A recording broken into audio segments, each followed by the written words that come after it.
So glad to have this opportunity, and we had a great evening last Thursday. We look forward to a very interactive discussion this evening as well.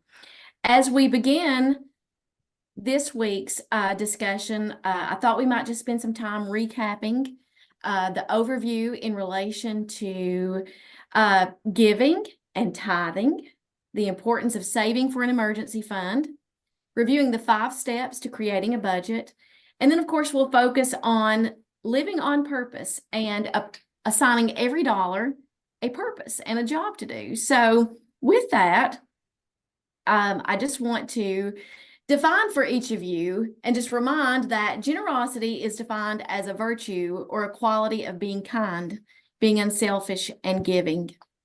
Luke 6:38 states that give and it will be given to you. A good measure, pressed down, shaken together, and running over will be poured into your lap. For with the measure that you use, it will also be measured to you. And if you remember from last week's discussion, the only reference in the Bible where we are tasked with testing God is in Malachi 3:10. And we are tasked with the fact that bring all ye tithes into the storehouse and prove me now herewith, saith the Lord, if I will not open for you the windows of heaven and pour out a blessing, that there shall not be room enough to receive it. So as we touch on again, and just a reminder of being generous and giving, you can't outgive God. We learned that a tithe is a portion of your income. It's a portion of your income that's given to the church. The word tithe actually means tenth in Hebrew. Proverbs 3:9 says, honor the Lord with your wealth, with the first fruits of your crops. Tithing is an important part of our faith. It's a specific amount that we give first, and an offering is anything above that tenth or that tithe. After you've tithed and after you've paid your bills or your expenses for the month, you can use extra money in your budget to give even more. Tithing is a way that we show God that we trust Him with our lives and with our finances. And, tithing is not for God's benefit because He does not need our money. Tithing is meant for our benefit, and because sacrificing a portion of our income reminds us to fully rely upon the Lord and trusting God to meet all of our needs. As we look at the importance of saving, there are over 2,500 verses in the Bible that provide instruction and guidance about managing our money and our possessions. Proverbs 21:20 says that in the house of the wise are stores of choice food and oil, but a foolish man devours all that he has. Only 41% of Americans today have money in savings to cover emergency expenses. 59% of Americans live paycheck to paycheck, and that's with no funds set aside for an emergency. So the importance of building a savings is a necessity as we work to prepare for those life events, those unexpected life events, and being disciplined to set aside a portion of our income for savings before we spend. A percentage or an average should not set a standard. We all live on varying levels of income, and we all have various levels of expenses, of course, to budget for. As Christians, we are stewards of the blessings that God has provided. The frugal use of our financial resources is a service to God, and it's a service to our fellow man. 54% of Americans worry daily about their financial situation. 34% of these individuals have no savings at all. This does not have to be you. Philippians 4:6 and 7 tells us, do not be anxious about anything, but in everything, by prayer and petition, with thanksgiving, present your requests to God. And in Matthew 6:21, we are reminded that where your treasure is, there your heart will be also. So as we look at the importance of saving, it's important that we have that safety net. We have that safety net between life and between ourselves and between our household. And so I know last week we several posed an inquiry in relation to, well, how can we start saving? And a few ways in order to begin that savings that savings attitude and that saving standard is cut extra spending. Instead of doing the most, start by spending the least. We can be focused on saving on essentials, being mindful of our water usage, of our electricity usage, conserving in those areas, and working to see, when we can turn those lights off, we don't have to have them on, and when we can kind of turn the thermostat down a little bit and be just a little bit more mindful of saving on those essential areas. We can also be a little more proactive in creating a meal plan, taking inventory of your pantry, planning weekly menus, seeking out weekly grocery flyers and clipping coupons, and getting creative. I'm just like anyone else. My family loves to eat out, and it's all about food. So, what I have found is I have researched some of our favorite places, and I've looked for recipes on how to prepare those same foods at home. And actually, so far, I've kind of done a pretty good job in those regards. So you can have that same delicious meal at home, but also at half the savings. And you can have a time set aside for your family for a meal as a family, and just kind of incorporate some of that extra family time as well. In addition to creating a meal plan, you can also seek opportunities for additional part-time opportunity. Use those talents that God's provide you, and seek out, opportunities after hours or on weekends. If you are great at taking pictures, look at creating a photography business. If you have those skill sets where you can build websites, or you could work on marketing flyers, and you could offer those services to others, that's a start. If you have a talent for baking, if you can bake bread, and you could take those talents, and you could sell that bread or other baked goods at your local farmers market. So those are just some examples of how you could use those talents, but also seek other opportunities to increase your income every month. And then, of course, one area is also shopping around for your insurance. You may also, I think sometimes we stay with the same provider for an extended period of time, and sometimes we can be taken advantage of. So it is also very savvy to shop around for your insurance, your coverage, your premiums, and you may actually find that may be a category where you can shave a pretty good little percentage off of your monthly expenses. So those are just a few starter steps in relation to saving. Now, as we look at creating a budget and putting our budget into action, it's nice to remember that a budget is just a plan. It's being proactive. It's taking the time. It's analyzing your income. It's analyzing the amount of expenses that you have per month. And it's a plan, and it's setting that plan in motion. It's a plan that's also ever changing. So it's a plan for what's coming in versus what you have going out. And when you learn how to make a budget and how to be disciplined and how to do so regularly, you give your money purpose. Matthew 6:33, this is very important. I know I made a statement last week on before you sit down to create your budget, take time to spend with the Lord in prayer. And Matthew 6:33 reminds us, seek ye first the kingdom of God and his righteousness, and all these things shall be added unto you. And if you seek the Lord's guidance in everything that you do, you will see that you will be set on the correct path. And Proverbs 16:9, the heart of man plans his way, but the Lord establishes his steps. And so I can be a witness to that myself, how often that we try to set our own course, but God always works his way, and he guides those steps. And that is just so true. So those are two of my favorite Bible verses that I wanted to share with you that hopefully you can put into practice as you create your budget. The 5 steps to creating a budget. And as we review those 5 steps, number 1 is listing your income. Number 2 is listing those expenses, what's coming in, what's going out. Subtracting your expenses from your income. tracking your transactions, and then being diligent then to work to create a new budget before this month ends. So that's just looking forward, having that forward-facing attitude, and just being diligent to have that practice in place. Income is defined.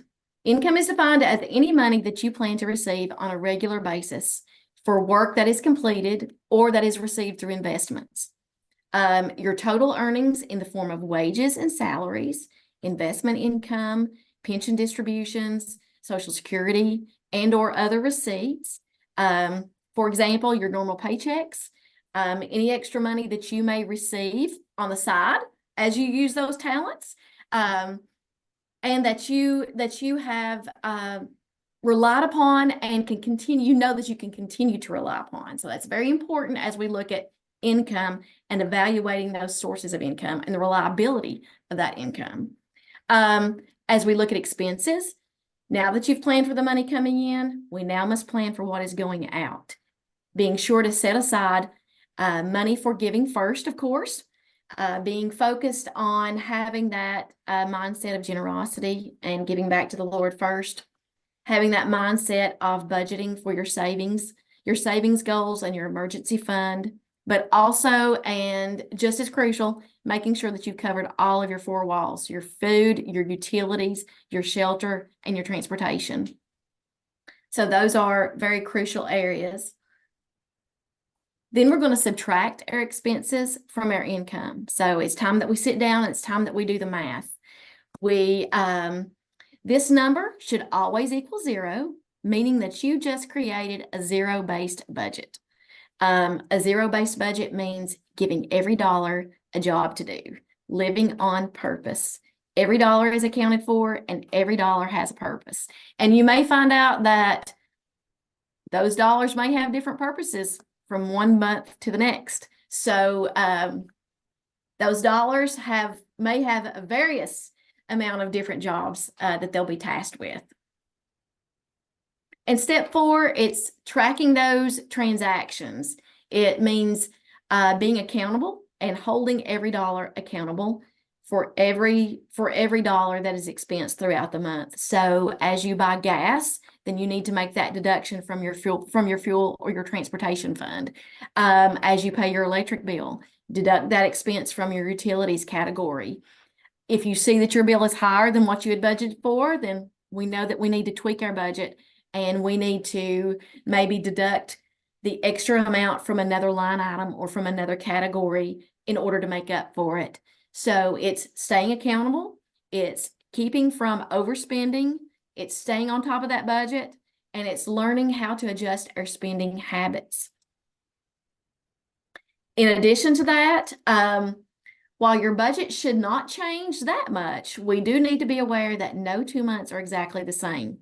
And we also need to be aware and be diligent that as we look ahead, we can plan for those birthdays, those anniversaries, those special holidays, seasonal purchases. It's springtime. We all may be focused on opportunities for home improvement projects. So just being diligent to look ahead and be aware of what is upcoming. Living on purpose. As you'll see, every dollar has that purpose. And whether that is giving, saving, whether that's covering all 4 of those walls, whether it is shopping around for insurance, additional funds that may be needed for child care or just for, lifestyle, personal spending, and of course debt. We can't forget debt as well. But living on purpose and learning to having an assignment for each of those dollars. Now, before we get into the interactive session, I've created 3 separate categories. One is it's for a single member household. One is for a 2-member household and one for a 4-member household, just so that you can kind of see a little variance in relation to, depending upon your certain circumstances, just examples of how to budget in relation to these circumstances. And so on the presentation, Budget 1, you'll see, is an income level of $3,000 per month. And budget 2 is an income level for a 4-person household with $8,000 per month.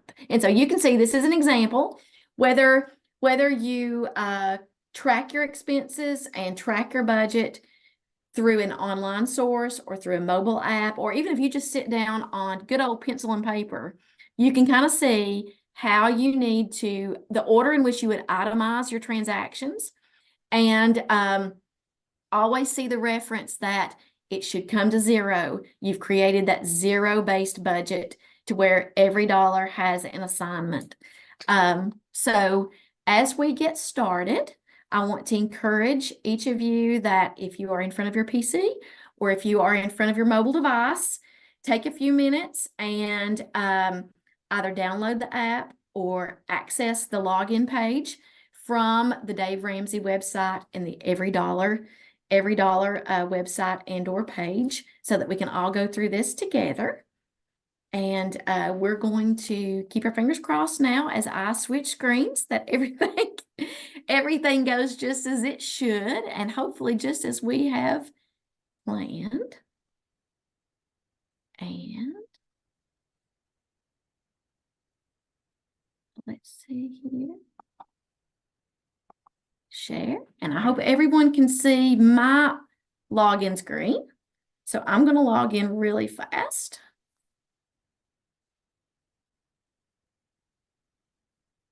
Fingers crossed this works. Uh-oh.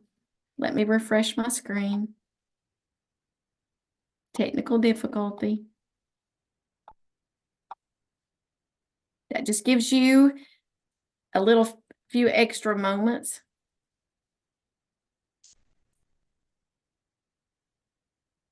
Fingers, oh, good, good, good. Maybe.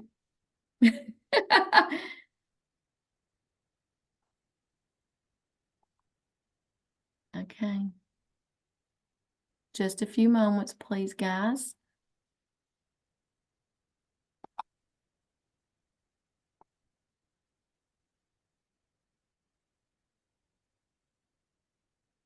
This is just the devil trying to test us as we go through this. Aha! We fooled him wrong, didn't we? We proved him wrong. Okay. So hopefully everyone sees my screen. And as we look at a mid-sized budget, the mid-sized budget is for a 2-person household, and we're just going to go through this together. And for my 2-person household that we're using as an example, they have $6,000 of net income. So each contributing member of this household earns $3,000 per month, and this is their net income. So this is this is not our gross. This is what we actually bring home. This is what we see in our bank accounts. So we know that we now rely upon this net value so that we can make an assignment then for each category that we need to allot. So this household, you can see, relies upon, and I'm going to put this on a summary screen. This household relies upon $6,000 per month. And as we look at creating our budget, of course, we know that first off and foremost, I want to give my tithe to the church. So I am going to deduct $600 as my tithe. And I'm going to place, you can see I'm going to place $600 in my emergency fund. Not 60,000, but 600 in my emergency fund. Okay. And as I look at taking care of my 4 walls, I am going to assign a monthly housing expense for this household of $1,700 per month. Now, as a benchmark, as you are working to identify the amount of home that you can afford, you need to look at that 25% level. And from a banker's perspective, I look at 25% of your gross income, but it's always conservative to complete an assessment of 25% of your net. And that way you just built in a little bit more, a few more dollars there that you can have to apply in some other discretionary areas. So I just wanted to kind of share that small mindset with you. And as I work to create then a budget for this household, and as we look at conserving water usage and setting a standard for that usage, I'm going to allocate $70 per month towards my water bill. If I have natural gas, I'm going to assign $50 to that category. And for my electricity, for a two-person household, I'm going to assign $125. Now, granted, these allocations can easily change based upon where you're located, based upon the amount of energy that you use per month, based upon the size of household that you have. So these values can be manipulated, but they will change based upon your specific resources. As we look at assigning a cable funds, I'm going to estimate $60 in that category and $20 for any additional sewage or disposable fees that you may have. As you can see, as you create your budget, you can also see your line items over here populating within the summary page as well. So you can track that. And you can also see here at the top of the app, as I am creating my allocations, you can see how much money that you have left remaining in your budget. So as we now look towards fuel expenses and other categories, as I look at fuel and transportation for this size of a household, I'm going to assign $325 per month for transportation. Of course, this can be based upon the distance that you may have from your commute, or you may in fact be able to have the opportunity to rely upon public transit. So this may be a category that you may not even need to make an assessment or an allocation for. Groceries. We all know that a trip to the grocery store is not fun these days because the amount of funds that it costs to take to feed your family is quite substantially elevated. So for a two-person household, I'm going to assign $685 for the month. You can see we have $1,345 left in our budget, as we have already worked to cover our giving, our tithing, our saving, and also covering those four walls plus our transportation. So again, as you look at reallocating these dollars, creating those meal plans, and reviewing those local grocery flyers, and seeking out those savings opportunities to where you can allocate for these funds and work to reduce the funds in this category that you might need to assign somewhere else. Again, a little tidbit of information. As you look at eating out, we all like to eat out. You may want to make an assessment, and as you review your bank statements and your expenses over the past month or so, you may actually be surprised as you start to create your budget how much money you've actually spent on eating out.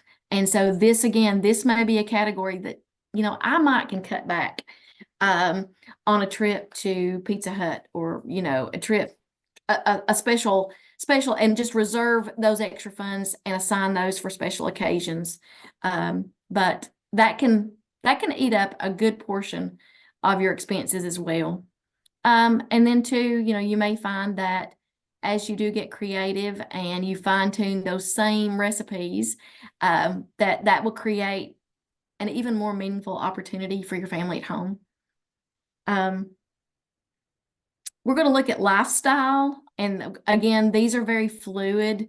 Your clothing expenses per month, and that will be dependent upon, your job requirements. Are you required to purchase uniforms and maintain uniforms, or are you a professional and you need to, how often you need to revamp that wardrobe, or even look at utilizing your expenses or allowing this to be a category that you might could even plan ahead and a spring versus winter and make that a special category that you have planned ahead for, to where you might need to refresh those spring and summer clothing items in your closet there that you have to select from, versus what you might need to plan for as far as a new winter coat, or more sweaters and whatnot that you might need for the winter months. But as we look at then monthly phone bills, again,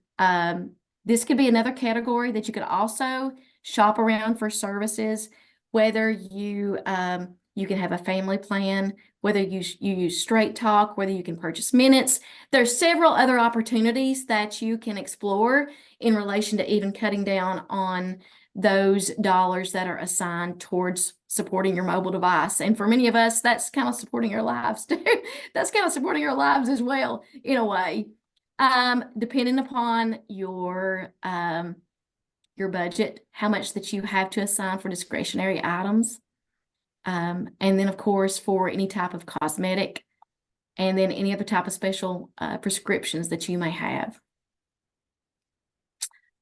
What your medical expenses are, your prescriptive, what your budget is for prescriptive items, as well as for how much you might want to allocate for how often that you have to make a visit to your physician. And of course, as we look at then insurance, again, insurance is a category that we can look to create a more defined budget, and that we can also shop for services, and whether that be for health insurance, life, auto. If you're a rental insurance, that is a necessity. That's a very important item, because we never know at what point in time that there could be a fire, or some type of theft, or other type of event where you may have loss, and you may need some coverage in relation to replacing those belongings and furnishings, etc. And then, of course, as we look at assigning debt, as we look at whether we have, an auto loan that we need to allocate for those expenses, I'm going to place this in my auto category. I'm going to allocate that current balance is $25,000. Shave a zero off that. And I'm going to say that the average that my car payment is $500 per month. Now, let's see here, when I add this line item, if this will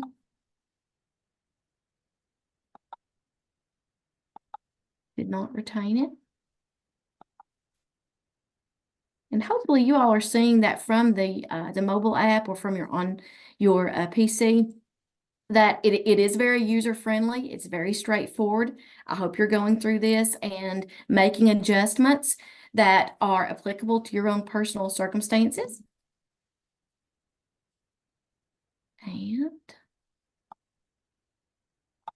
I'm going to add this debt. And let's see if this will retain. You need to put a name in the title. Okay. Oh, we have to have a name. Okay. I'm going to put Mary's car. And then I'm going to add. All right, there we go. Now, let's go back to our summary. And let's see, it did not. I don't know why I didn't carry that over to my summary. And it's not deducted that from my monthly expense. Let's see if I can figure that out. Let's see if we can add another category while we're at this.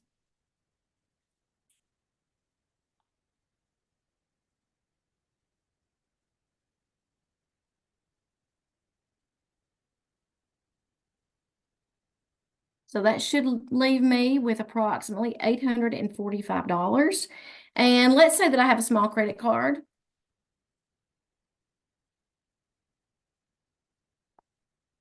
that I use only for emergencies. And let's say that my balance is $1,000. Let's say my minimum payment is, and let's say I usually try to pay, I'd like to pay this off every month if I could. Let's say that I'm going to pay $350. And then I'm going to add that debt. So it has added my debt here. And then I'm going to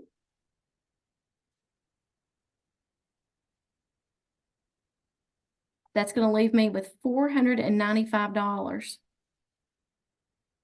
And I apologize because I do not know why this is not deducting this from our income, but I have made that mental note. So that leaves me with $495 of discretionary income then that I have remaining in my budget that I need to assign towards my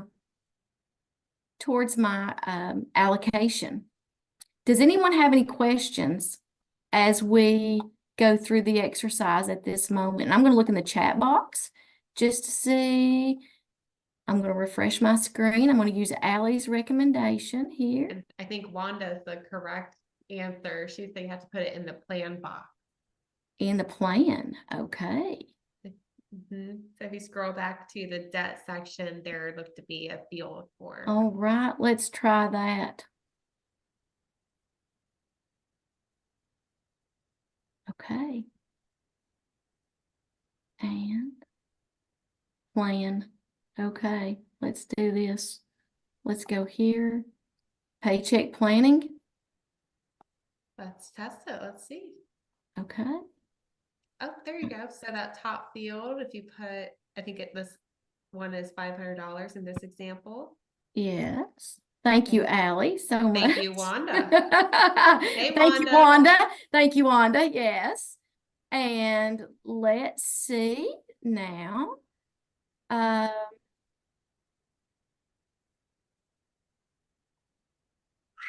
Let's see, that's still not deducted from my, you have to put it in the planned inbox. We always should know we need to plan for technical difficulty. Well, while we're sorting that out, Mary Beth, I have a question. Yes, ma'am.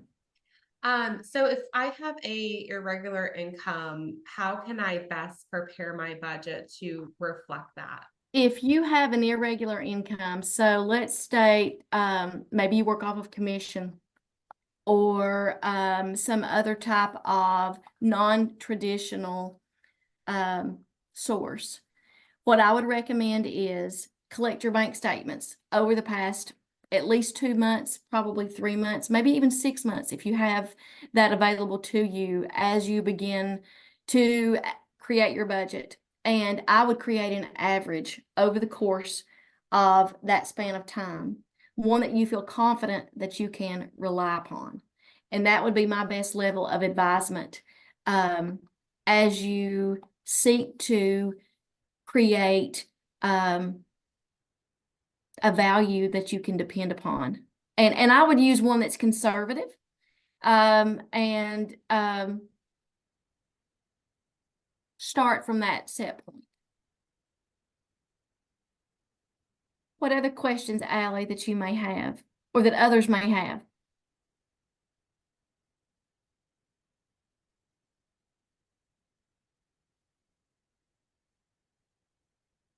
And of course, this will vary. We've not created a line item for childcare. Of course, that's always a crucial area that needs to be considered. Even having an allocation, let's say we've made a reference for non-traditional income, but what if you receive a bonus on an annual basis?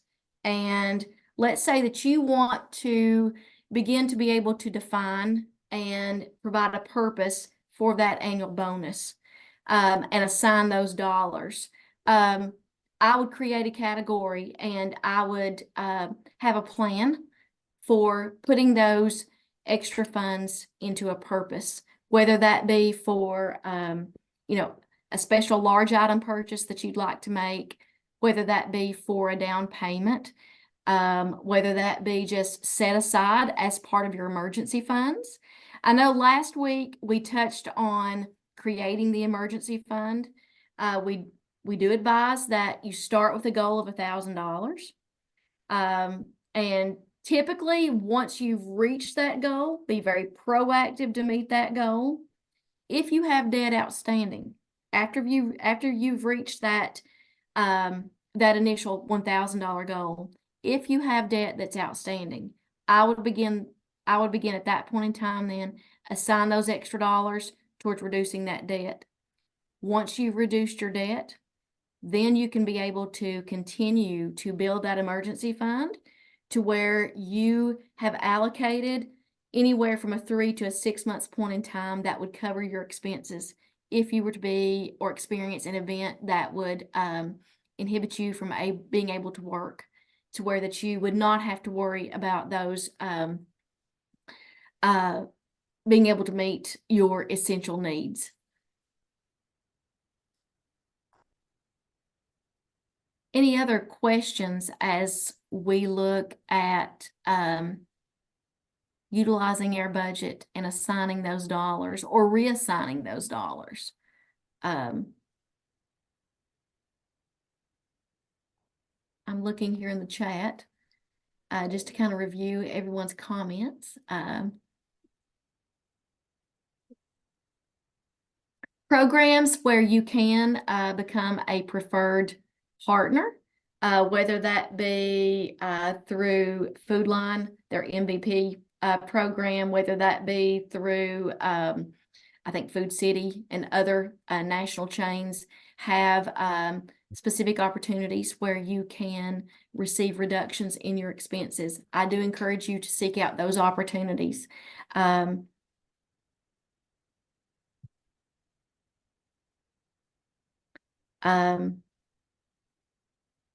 I'll also make a statement too that's very important. If you have children, that at an early age, also begin to incorporate the importance of giving and saving and living on a budget as well. I know personally, I have a daughter that's in college. I have a 16-year-old son, and whether that begins with, you know, I'm gonna assign and I'm gonna pay you for your chores $25 for the week. But with that $25, they give $2 then at church on Sunday. They put $2 back in a savings. And then they have the difference then that they can assign towards their discretionary expenses, or that they can just continue to save. But I encourage you to start this practice with your children at a young age so that as they grow and as they become young adults, then they can also work to incorporate the same level of planning into their lifestyle as well.